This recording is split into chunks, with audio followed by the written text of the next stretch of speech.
Man of masses NTR హీరోగా, Kannada beauty Rukmini Vasant heroine గా, sensational director Prashanth Neel తెరకెక్కిస్తున్న భారీ యాక్షన్ ఎంటర్టైనర్ గురించి ప్రత్యేకంగా చెప్పక్కర్లేదు. ఇటీవల ఈ సినిమాకు సంబంధించి విడుదలైన first glimpse update, release date ప్రకటనతో సోషల్ మీడియా షేక్ అయిపోయింది. సలార్, కేజీఎఫ్ చిత్రాలతో బాక్సాఫీస్ వద్ద రికార్డులు సృష్టించిన నీల్ తారక్ ను ఎలా చూపిస్తాడా అనే ఆసక్తి అందరిలోనూ నెలకొంది. మే 20న title and first glimpse release కానుంది. ఇదిలా ఉంటే తాజాగా ఈ సినిమా సెట్ కు సంబంధించిన కొన్ని విజువల్స్ వైరల్ కావడంతో సినిమాపై అంచనాలు రెట్టింపయ్యాయి. ఈ చిత్రంలో నటిస్తున్న కొందరు కండలు తిరిగిన విదేశీ యాక్షన్ ఆర్టిస్టులు నేరుగా షూటింగ్ సెట్స్ నుంచే కొన్ని ఫోటోలను షేర్ చేయడంతో నెట్టింట వైరల్ అవుతున్నాయి. శాంటో అనే విదేశీ ఆర్టిస్ట్ షేర్ చేసిన ఫోటోలు ఇప్పుడు ఫ్యాన్స్ మత్తి పోగొట్టేలా ఉన్నాయి.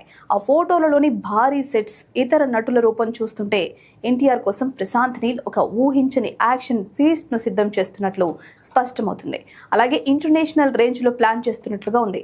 ఈ సినిమా కోసం తారక్ ప్రత్యేకంగా తన ఫిజిక్ పై ప్రత్యేక దృష్టి సారించి స్లీక్ జిమ్ బాడీతో సిద్ధమయ్యాడు. ఇప్పుడు ఈ కండలు తిరిగిన విదేశీ నటులతో ఎన్టీఆర్ తలపడే యాక్షన్ సీక్వెన్స్ వెండి తెరపై ఒక విజువల్ ట్రీట్ లా ఉండబోతోందని సినీ వర్గాలు అంటున్నాయి. ఏదేమైనా Neel mark elevations, Tarak mass power తోడైతే బాక్స్ ఆఫీస్ దగ్గర విధ్వంసం గ్యారంటీ.